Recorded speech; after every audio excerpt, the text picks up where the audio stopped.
My first day as editor-in-chief was our encampment. We had snipers posted on top of every building, we had grenade launchers, we had armored military vehicles, and over 60 riot police with rifles and batons there to stop students from praying and studying in the center of campus.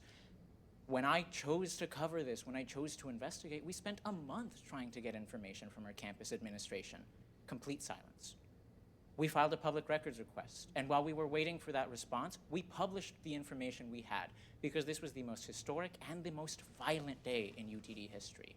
The administration's response? They demoted our advisor and told me that my head was on the chopping block. Of course, we began to prepare. We contacted SPLC throughout this whole fiasco. We tried to do everything we could to make sure all of our T's were crossed and our I's were dotted. And that meant nothing, because come fall 2024, we had a meeting with the new advisor. They told us that unless we did prior review, we wouldn't be traveling to educational conferences anymore because they couldn't make business decisions. I told them that prior review, to my understanding, isn't legal. And so long as I'm editor-in-chief, we won't be doing prior review. I should not have given them that idea. They did fire me. But we started our own paper because our students aren't paid enough to be committed to the idea of the Mercury. They're committed to good investigative journalism. They're committed to real coverage of the issues that matter to students in North Texas. So we unanimously formed the retrograde. Can I ask you, one of the things that sometimes you hear in a university setting is that you should just be students, go to class and learn journalism that way. Why is it important for you to be able to participate in this and to cover what you covered on your campus?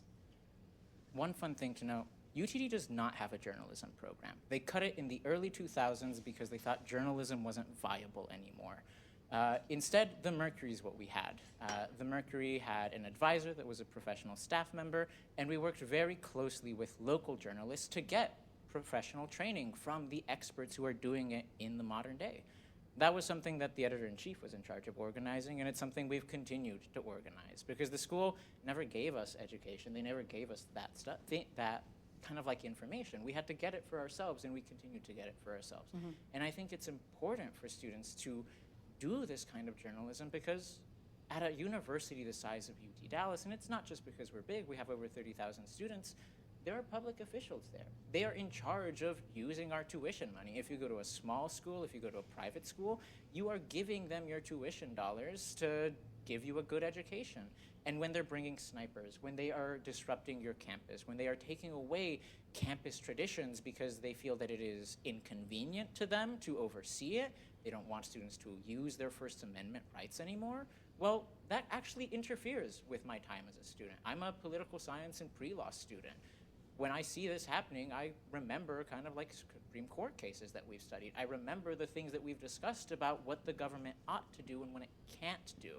And all I see is red flag after red flag of these are things that we can't do. And if we're not trying to hold them accountable, they'll do whatever they want, which often is not in the best interests of our university, of our students. Mm-hmm. On the day of May 1st, when students were being brutally arrested, our president was in Harlan Crow, the billionaire philanthropist and sponsor of some Supreme Court justices, mansion in Dallas, just hanging out. We found that through public records requests. He wasn't there. Did you write a story on it? We covered it in our news coverage of the protests. So one thing that I wanted to point out from what Gregorio has said here is that not only is it a letter that's coming from the Student Press Law Center to the university administration, but there's a legal hotline where he's on the phone regularly with the lawyers here talking to them about what he can do, what his options are, because without a journalism program, there aren't other people in the sphere who can advise.